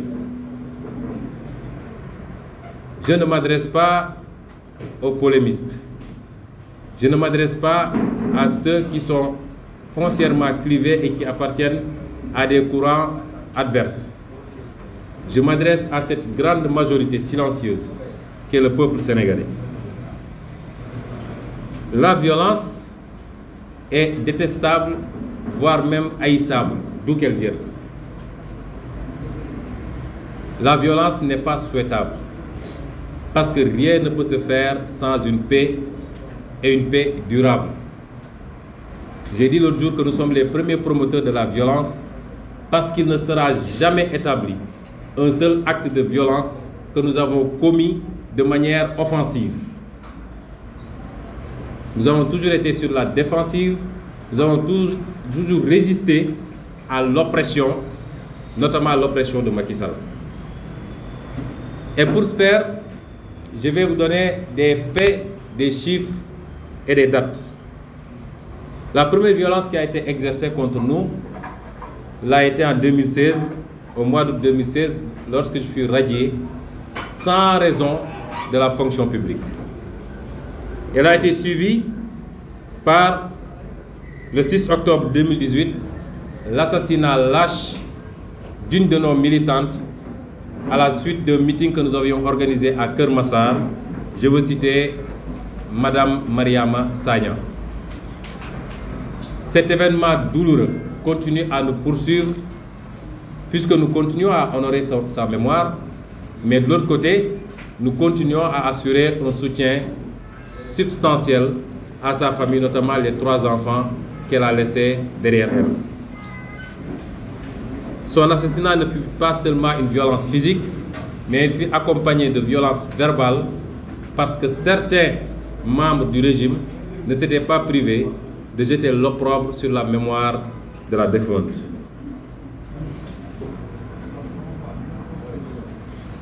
Le 3 octobre 2018, une autre violence s'exerça à Ziguinchor, où nos militants furent attaqués pour leur prendre les fiches de parrainage et où la gendarmerie fut envoyée de manière inquisitoire chez ma maman pour aller récupérer les dites fiches de parrainage. Elle sera suivie quelques jours plus tard par le sac de notre siège 6 à Yoff, où du matériel a été cassé par des nervis envoyés par M. Diouf Sarr,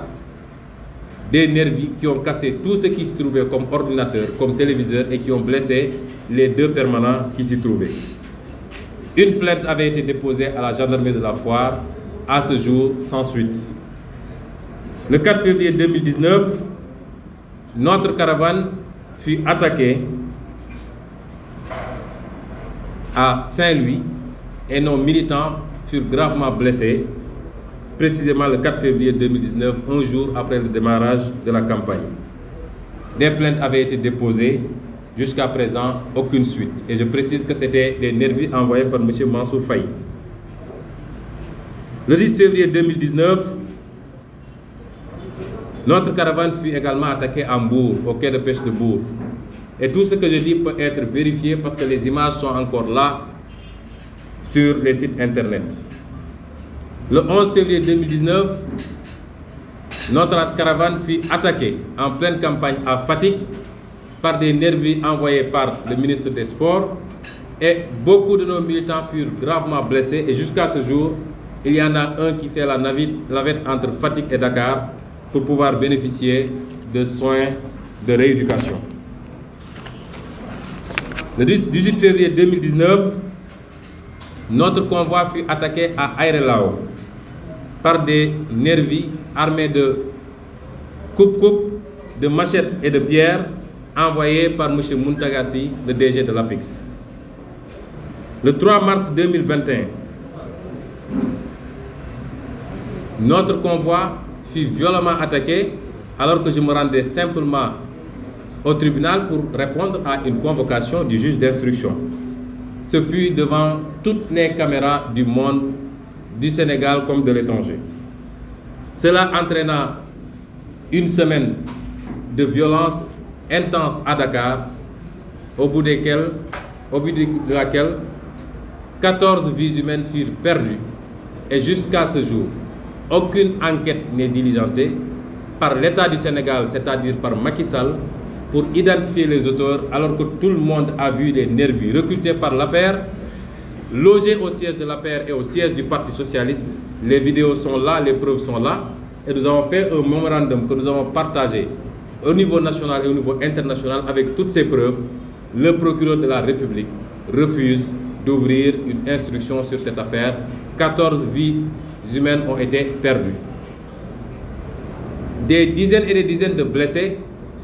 Et je tiens à dire que jusqu'au moment où on vous parle, c'est nous qui assumons la prise en charge de tous ces blessés. Il y en a qu'on a logés ici, à Ouakam, et nous gérons tous les soins de ces blessés, ce qui nous coûte au minimum 1 500 000 par mois. Ceux qui ont été blessés, estropiés, qui ont perdu un bras, une main ou une jambe, nous sommes en train de leur faire des prothèses avec l'aide de la diaspora que je remercie au passage. Je disais tantôt que nous sommes les premiers promoteurs de la paix au Sénégal. On me signale qu'il y a eu un lapsus. Ces événements ont été douloureux et ont entraîné l'intervention des guides religieux au Sénégal. Ce qui nous avait amené, bien que tenant le bon bout, tout le monde avait vu que le rapport de force était totalement inversé et que celui qui se définissait comme un lion s'était transformé en chat, caché sous son lit. Mais sur demande des guides religieux et de la société civile, nous avions accepté de lancer un mot d'ordre d'apaisement, de demander à ce que tous les jeunes regagnent leur foyer. Et je rappelle également que le principal intervenant qui était le Khalife général des Mourides, nous avait demandé en contrepartie de la doléance qu'il avait introduite que nous lui transmettions notre mémorandum qu'il remettrait en main propre à Macky Sall, ce qui fut fait. Et jusqu'à présent, ce mémorandum n'est pas suivi d'effet. Pire encore, depuis lors, 20 jours à peine après ces événements, Macky Sall se rendait à Diamniadio, où il réunissait soi-disant la jeunesse sénégalaise,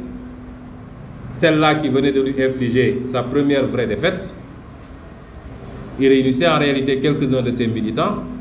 et de là-bas, il a lancé des menaces pour dire que ce qui s'était passé ne se repassera jamais, qu'il allait prendre des dispositions. Et en parlant de dispositions, c'était de réarmer les forces de défense et de sécurité, de recruter 2000 ou 3000 policiers, 2000 ou 3000 gendarmes, de voter des lois liberticides sous couvert du terrorisme, de mettre des magistrats béni-oui-oui qui sont à sa disposition. Et c'est ça son dispositif de répression. Mais il se trompe s'il pense que ça peut arrêter un peuple. Il n'a qu'à demander à Ben Ali,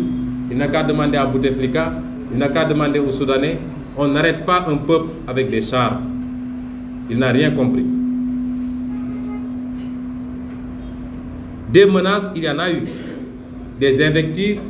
des insultes sur les plateaux de télé, des insultes par écrit. Il y en a eu depuis lors. Parce qu'ils n'ont que cela à la bouche. Et c'est pourquoi je m'inscris en faux quand on dit qu'il y a des jeunes très virulents sur Facebook ou sur les réseaux sociaux qui attaquent, etc. Certes,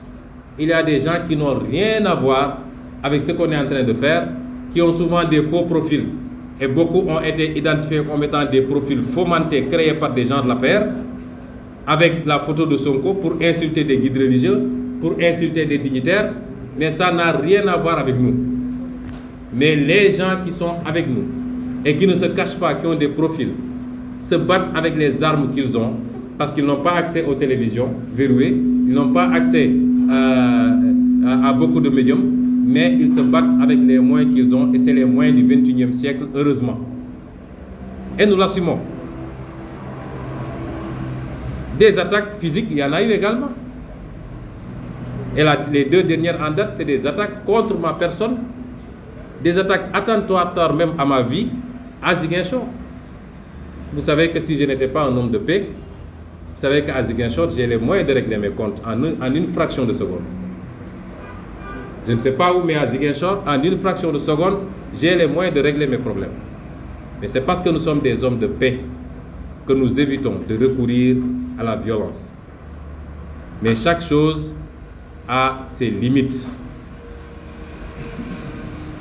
Donc, 2 attaques à Ziguinchor. Je ne parle pas des arrestations arbitraires, dont la dernière en date,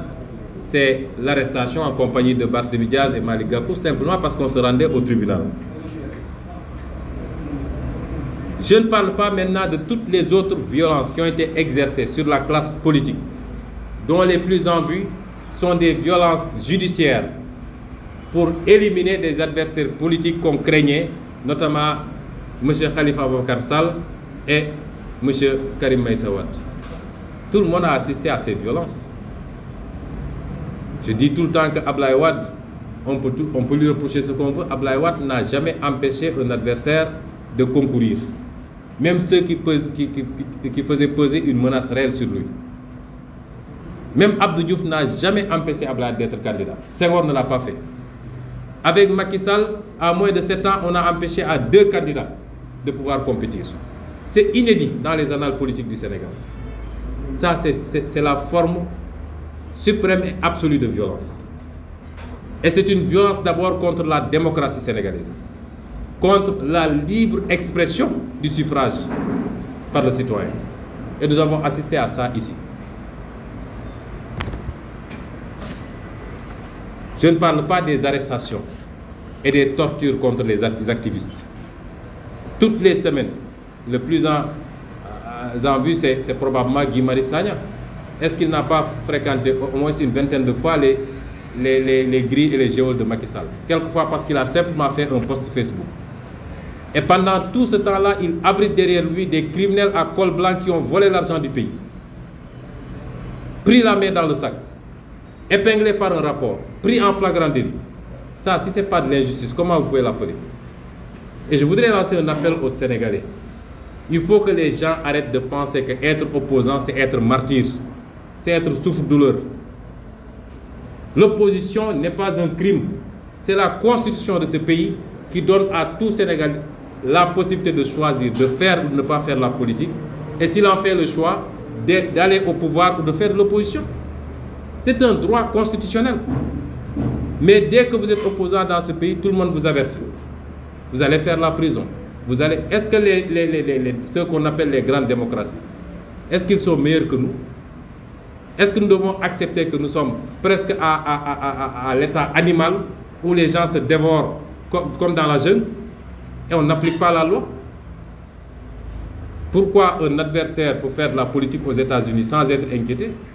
sans qu'on fomente des complots, sans qu'on essaie de l'emprisonner, qu'il puisse le faire en Allemagne, qu'il puisse le faire en Italie, je ne sais où, et qu'au Sénégal, dès que vous êtes opposant, surtout sous Macky Sall, on vous dit préparez vos bagages, vous irez en prison. Au nom de quoi? C'est ça la pire forme de violence et d'injustice. Et elle prendra forme de gré ou de force dans ce pays. Parce que personne n'acceptera plus ces pratiques. Macky Sall n'est pas mieux né que les gens. Il n'est pas plus légitime que les gens. Il n'est pas plus sénégalais que les gens. Il ne faut pas qu'il pense qu'il a hérité de ce pouvoir et qu'il peut en faire ce qu'il veut. Nous ne l'accepterons pas. La liste est très longue et nous la publierons, plus un documentaire qui a été monté sur les violences sous l'ère Macky Sall et qui sera diffusé dès cet après-midi, avec des preuves à l'appui. Ceci pour dire simplement que Macky Sall n'est pas un homme de paix. Obnubilé par le pouvoir, il est prêt à passer sur des cadavres pour s'y maintenir. Il est déjà passé sur des cadavres. C'est ça la réalité.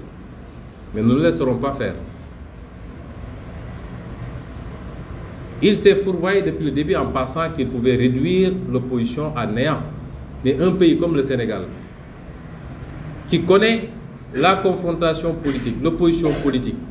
depuis avant même l'indépendance, pionnier au sein de l'AEF et peut-être même de l'Afrique,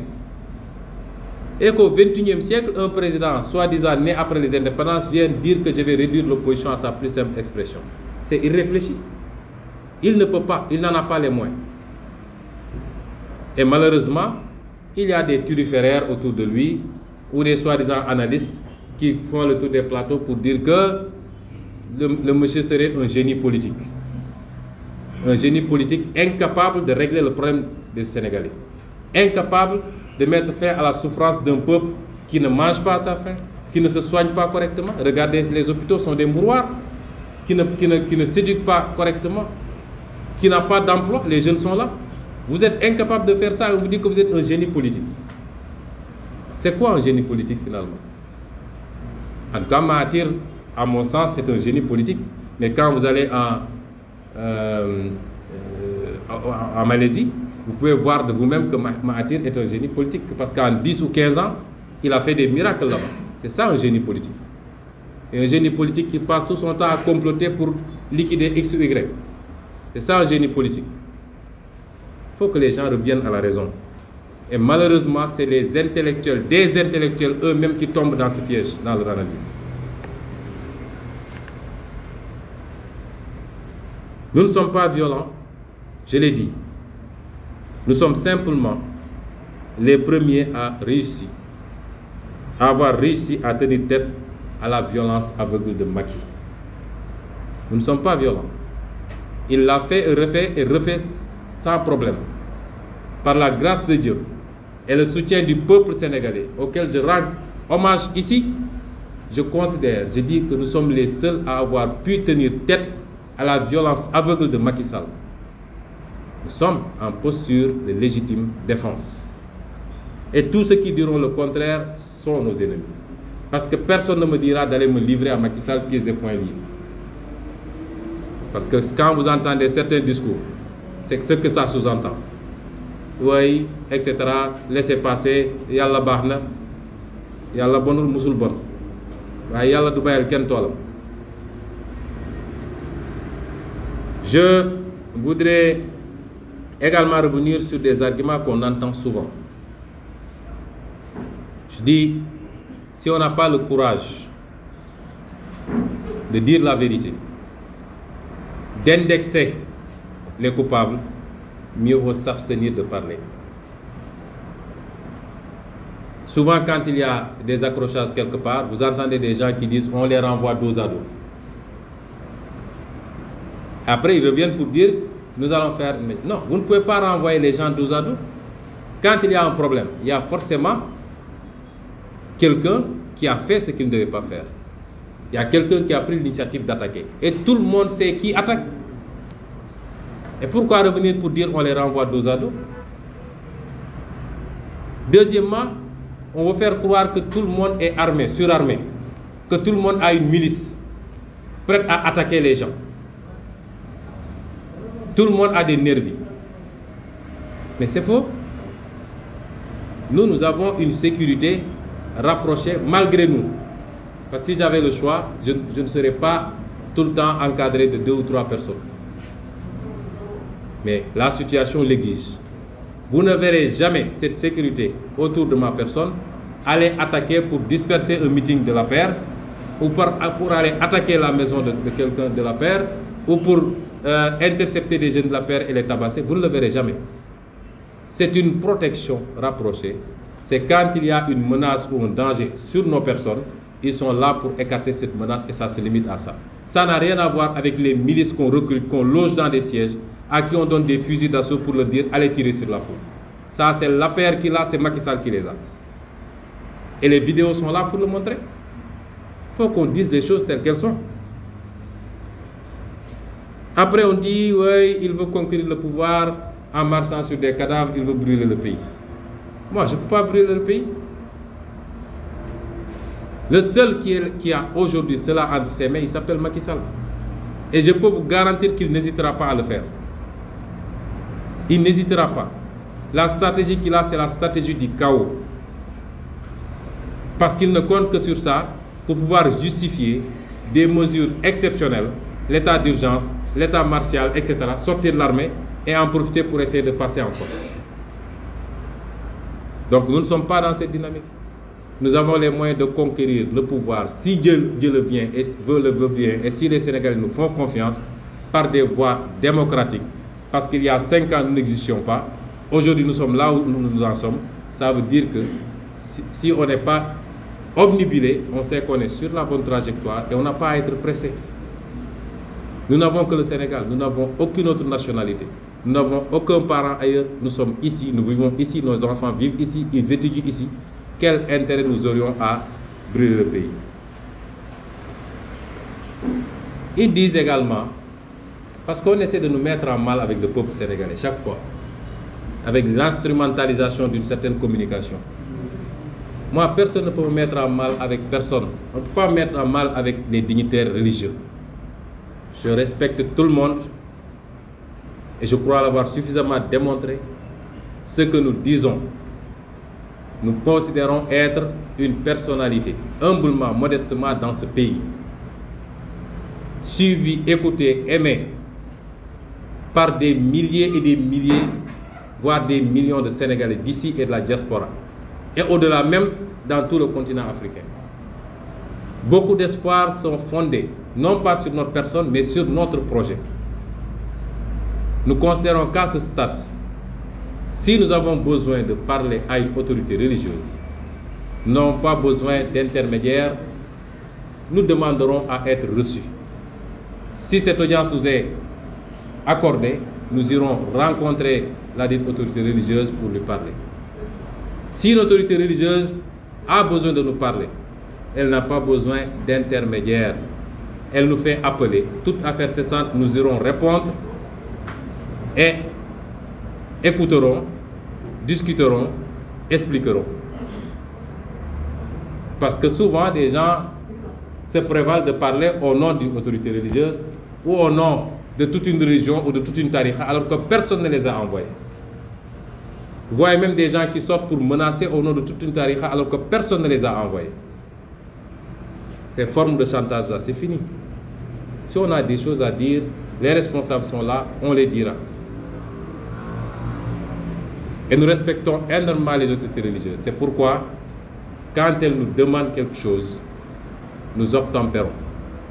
Beaucoup de gens continuent à nous reprocher. Certains me disent, si tu nous avais laissé finir le travail au mois de mars, on n'en serait pas là. Beaucoup de gens m'interpellent pour me dire ça. Nous avons accepté parce qu'une autorité respectée, respectable, nous a demandé et nous avons accepté. Et nous ne regrettons absolument rien par rapport à ça. Est-ce que l'autre partie a respecté sa part du contrat? Absolument pas. Parce que dès le lendemain, c'est des menaces et aujourd'hui, c'est des attaques, c'est des invectives et c'est des manipulations. Maintenant, pour l'initiative de la charte, je voudrais simplement dire le respect que j'ai pour les initiateurs de cette charte. Respect qui s'est matérialisé au mois de février quand ils ont souhaité me rencontrer. Je les ai reçus chez moi en pleine crise. Et nous avions eu à discuter longuement. Respect qui s'est matérialisé également dans toute la phase qui est partie du février au mois de mars, où ils ont travaillé étroitement avec le M2D et notamment avec Dr Cheikh Tidiane Dièye. Jusqu'à la journée du 8 mars, ils ont passé la journée avec nos éléments, ils ont discuté, ils ont insisté et demandé à ce qu'un mot d'ordre soit lancé à la jeunesse. Ils étaient en contact permanent avec le préfet, parce que le préfet du préfet, lui, s'était caché en ce moment. Et nous avions accepté. Je crois que c'est suffisamment probant pour démontrer que nous avons beaucoup de respect pour ces messieurs. Mais il y a des problèmes. Le premier, c'est que quand je les avais reçus,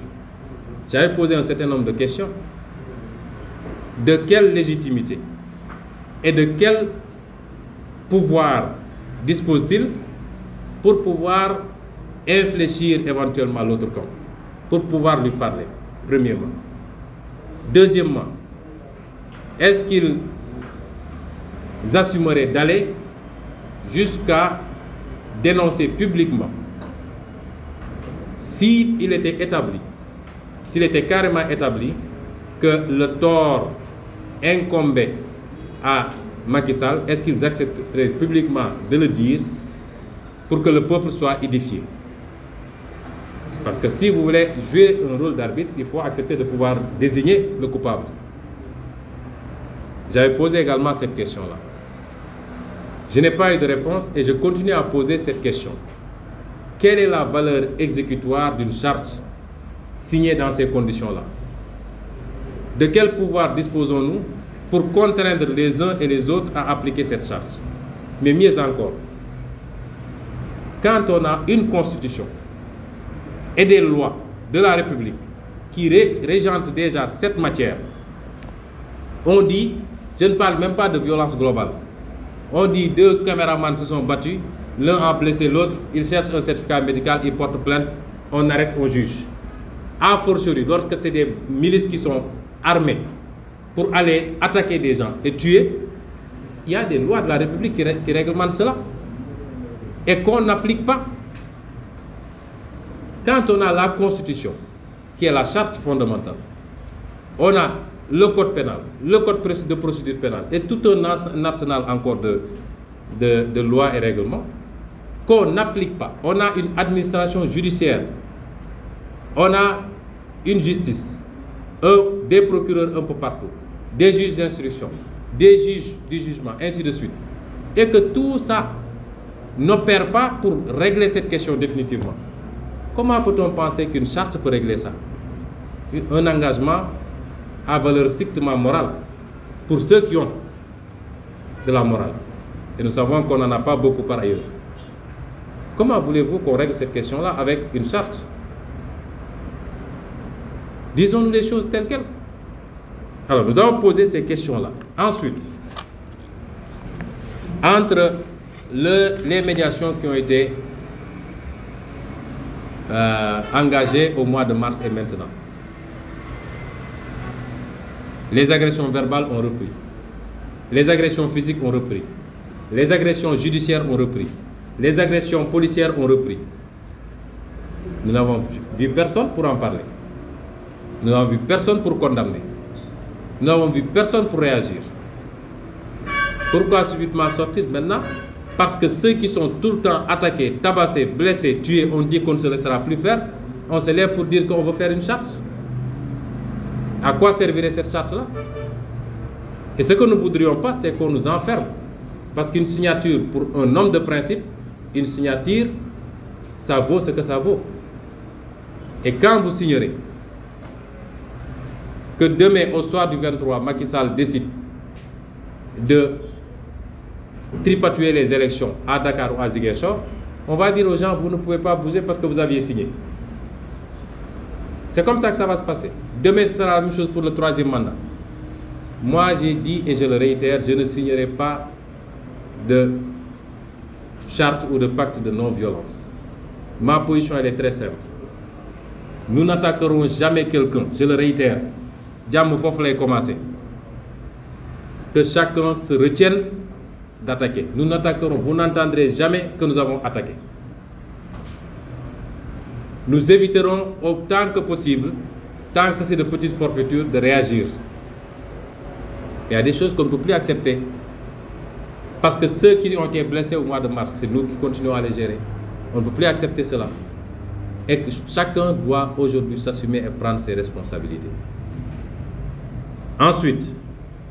si on veut un pacte, le pacte existe déjà. Parce que le mémorandum structuré autour de 10 points qui avait été remis à Seigne Mountakha Mbacké,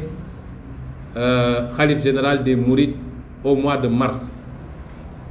qu'il avait promis de remettre à main propre à Macky Sall, et qui englobait un certain nombre de points, parmi lesquels l'ouverture d'une enquête pour identifier, traquer, arrêter et juger les auteurs des crimes qui ont été commis, l'indemnisation des familles des victimes et des blessés, la cessation de toutes les tracts injustifiées contre les opposants, la déclaration publique de M. Macky Sall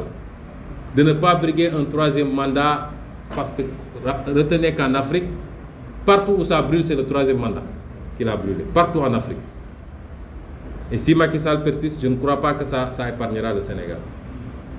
De restituer le droit civique à des opposants qui en ont été injustement privés. Il y avait une dizaine de points. Ça, c'est entre les mains de Macky Sall. Je demanderai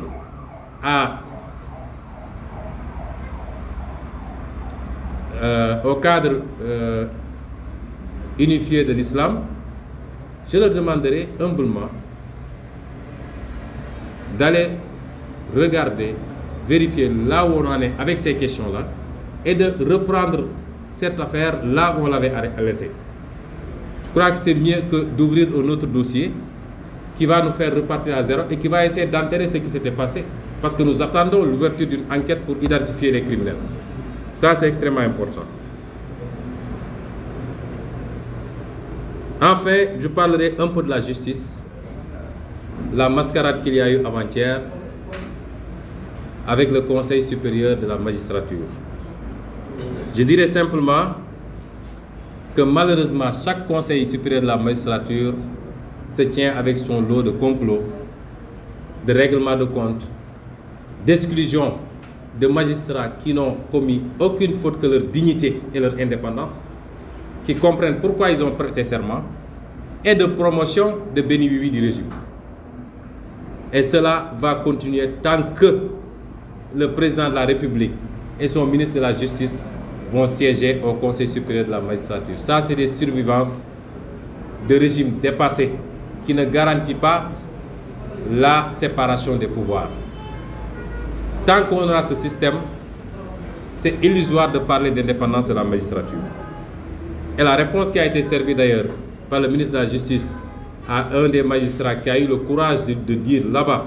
séance tenante, ce qu'il pensait, cette réponse est éloquente et elle prouve que c'est l'exécutif qui choisit ses juges, qui vont juger pour lui et non pas au nom du peuple sénégalais. Et l'illustration la plus parfaite en est les profils qui ont été retenus pour le poste de procureur de la République et pour le poste de doyen des juges. Je ne me réjouis absolument pas du départ de Serigne Bassirou Gueye, parce qu'entre lui et celui qui vient, c'est la même chose. Et peut-être même ce sera pire. Je ne m'en réjouis absolument pas. Je constaterai seulement, et je dirai seulement à Serigne Bassirou Gueye, qu'il s'est vanté partout qu'il allait avoir la tête de Sonko. Partout. Il a osé proférer même des menaces publiques. Il a osé même s'attaquer à ma vie privée. Pour un magistrat, c'est le summum de la bassesse professionnelle. Aujourd'hui, il part et il me laisse là où je suis. Et s'il plaît à Dieu, il me verra longtemps là où je suis. Il va rejoindre son mentor, Maître S en complot, et ils vont continuer à faire leur complot dans les couloirs du palais. Mais son remplaçant, n'oublions pas qu'il vient de la chambre d'accusation. Et il y a 3 mois, il s'était empressé de classer sans suite le fameux dossier des 94 milliards où des escrocs avaient grugé l'État du Sénégal avec la complicité de fonctionnaires pour siphonner 94 milliards. Et mieux encore, le rapport de l'OFNAC, que je félicite ici, parce qu'il faut le faire. Les gens disent que ça ne sert à rien, ça sert à quelque chose. Parce que ces rapports-là, tôt ou tard, on les sortira et on les traitera. L'OFNAC a eu le courage, je félicite la présidente et tous les membres de l'OFNAC, de faire un travail sérieux, qui a abouti, en plus des 94 milliards, à démontrer qu'il y a plus de 92 autres milliards concernant 26 autres dossiers qui ont été pillés. Je dispose du rapport. Dans un pays normal, ces gens auraient dû être arrêtés depuis longtemps et jugés. Et puisque c'est des porteurs de valises auprès de Macky Sall, on ne les inquiétera pas. Et je disais donc que c'est ce procureur, nouveau procureur, qui s'était empressé de classer sans suite. Et j'avais fait mon poste au mois de juillet pour dire qu'il ne pouvait faire autrement parce qu'on lui a promis le poste de procureur. Et l'histoire m'a donné raison. J'avais annoncé qu'on lui a promis le poste de procureur et qu'il obéirait au droit et à l'œil aux injonctions et aux instructions de Macky Sall. Maintenant, est-ce que vous pensez que ce procureur-là, qui trouve sur sa table un rapport de l'OFNAC sur lequel Serigne Bassirou Gueye avait mis le coude pendant des mois et des mois, vous croyez que ce procureur-là va instruire ce rapport-là? Est-ce que vous le croyez? Et c'est ça là, ce qui est devenu la justice sénégalaise. Des dénis de justice, ou à longueur de journée. On veut être là à traquer des opposants et on dit aux gens ne résistez pas, nous résisterons. C'est ça la vérité. 94 milliards, ce n'est pas un franc. Combien d'hôpitaux on peut construire avec ça? Combien d'écoles on peut construire? Combien d'emplois on peut créer? Et donc, je considère, puisqu'ils cherchaient des clones du défunt Samba Sall et de Bassirou Gueye, ils peuvent avoir trouvé même pire, parce que le second, Seigne Omar Maham Diallo, dit que ce monsieur s'est lui-même compromis. Puisqu'en tant que magistrat, il a commis l'imprudence, peut-être qu'il ne pouvait pas s'en retenir, de poster sur sa page Facebook, en tout cas ce qui semble être sa page Facebook, de partager des articles à charge contre Ousmane Sonko. Des articles qui condamnaient Ousmane Sonko. Comment voulez-vous que ce monsieur aujourd'hui instruise correctement un dossier d'Ousmane Sonko? Et quand le poteau rose a été découvert, vous savez, Dieu est très grand. Dieu est très grand. Parce que depuis le début de cette affaire-là, à chaque fois qu'il fomente quelque chose, il y a un petit truc qui sort de l'autre côté et qui met tout à nu. Ils avaient tout prévu, mais ils avaient oublié peut-être cette affaire-là. Et depuis hier que les gens en ont fait leur chou gras sur Internet, mon avocat m'a appelé à 20h, 21h pour me dire, d'abord à 18h, il avait supprimé le poste, et à 21h, il a supprimé la page tout court. Les captures d'écran sont là, il y a des millions de captures d'écran qui ont été faites du moins. Comment pensez-vous que ce monsieur-là peut instruire un dossier qui concerne Ousmane Sonko, dossier sur lequel il avait déjà partagé des articles à charge pour dire que Ousmane Sonko est coupable. Mais c'est ça que Macky cherchait. Il n'a pas mis 9 mois pour rien. Il cherchait des gens qui obéissent au droit et à l'œil. Je veux bien, certains me disent, oui, c'est un magistrat désintéressé, intègre, mais faible, qui ne peut pas dire non aux instructions. L'intégrité ne va pas avec la faiblesse. Et la faiblesse ne va pas avec l'intégrité. Quand on croit à des principes et des valeurs, et quand on s'est battu toute sa vie pour être intègre, ne jamais prendre ce qui ne vous appartient pas, venir à l'heure, travailler correctement, on ne peut pas être faible. Et les magistrats qui ne sont pas faibles, on les connaît et vous savez tous qu'ils sont intègres. Avec nos avocats, nous allons voir cette affaire dans les jours à venir. Enfin, je dirais que cette page, j'ai été long parce que je voulais dire tout ce que j'ai à dire sur cette affaire. Je ne me prononcerai plus sur cela. C'est derrière moi. Parce que pour moi, c'est des diversions, mais auxquelles malheureusement on est obligé de temps en temps d'apporter quelques éclaircissements. Ce qui fait notre profil politique, c'est notre capacité à être dans le débat qualitatif, dans le débat public, dans le débat de proposition, de réflexion, de rédaction et de proposition. Et c'est pourquoi dans les prochains jours, je n'aurai pas de temps pour ces débats. Nous présenterons notre 3e ouvrage que nous avons co-écrit sur notre vision de la décentralisation dans les tout prochains jours aux Sénégalais. Parce que pour moi, un homme politique doit proposer, doit dire aux Sénégalais ce qu'il pense, ce qu'il voit et comment il le voit. Et deuxièmement, nous irons présenter à la Casamance, je n'ai pas dit à Ziguinchor, notre vision et notre programme pour la Casamance. Donc je ne serai plus là à débattre sur des histoires qui n'ont ni tête ni queue. Je terminerai simplement par dire que je prends très au sérieux tous les avertissements sur des menaces portant sur notre sécurité, allant d'attentats sur notre personne à même des solutions, des schémas les plus extrêmes, notamment des meurtres. Ce n'est pas nouveau. Depuis 2019, nous recevons ces alertes, quelquefois de personnes très bien indiquées dans le dispositif. Nous prenons toutes les précautions potentielles, en tout cas, qui sont à notre disposition. Mais je voudrais dire,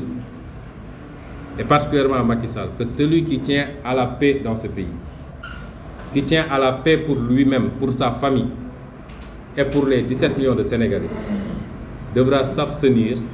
de poser des actes irréparables dont les conséquences seront incalculables pour lui-même. Je vous remercie. Ouais.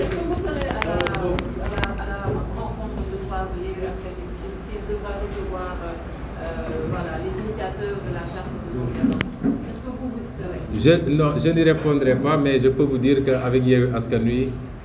on est en phase, on travaille sur toutes les questions et on discute de tout. Comment il y a une d'instruction, vous n'êtes pas d'accord pour proposer? Par exemple, la deuxième question, c'est que vous dites que la charte, vous ne la signerez pas, mais est-ce que vous n'avez pas peur de la prison? Vous répondez en français. Je n'ai même pas compris votre question. Je dis, première question. Non, la première, je l'ai entendue. Voilà, la nouvelle charte, la charte de non-violence, est-ce que vous la signerez pas?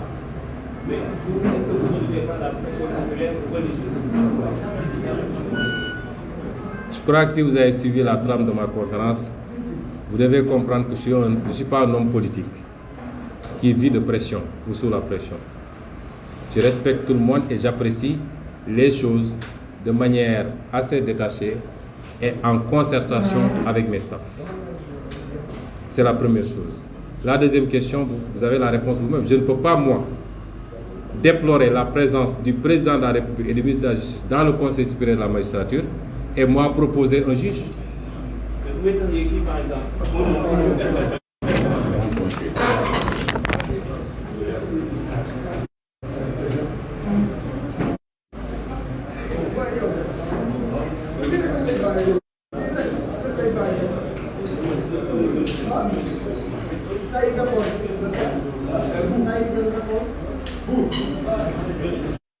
Tá,